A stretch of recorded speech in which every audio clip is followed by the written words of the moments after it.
The Sun is a star that formed about 4.6 billion years ago. Scientists believe that a giant spinning cloud of gas and dust began to collapse due to its gravity.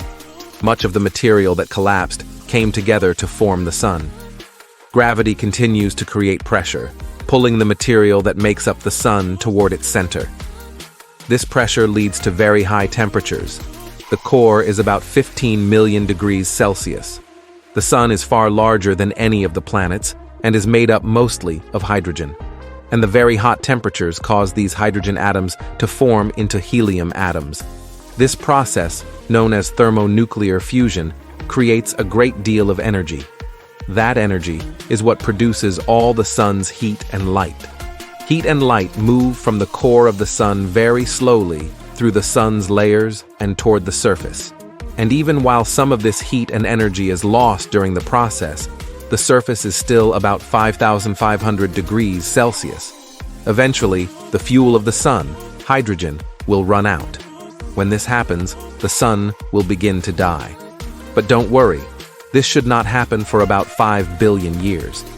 After the hydrogen runs out, there will be a period of 2 to 3 billion years whereby the Sun will go through the phases of star death. Once the hydrogen runs out, our yellow dwarf star will begin to swell. It will swell to a size that will cause it to swallow Mercury, Venus, and Earth. It may even grow to overtake more of the planets. When the Sun increases in size, it will become a red giant. After this, it will lose many of its outer layers and eventually shrink to become a white dwarf.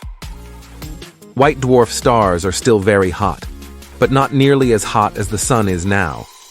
If Earth manages to survive, it will find itself orbiting a hot white dwarf barely larger than our planet. For eons, Earth will continue to orbit the Sun.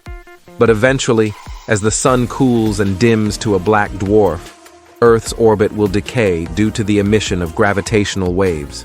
Over a trillion years, our once blue planet will spiral into the dead Sun, a grand finale as the solar system goes dark forever.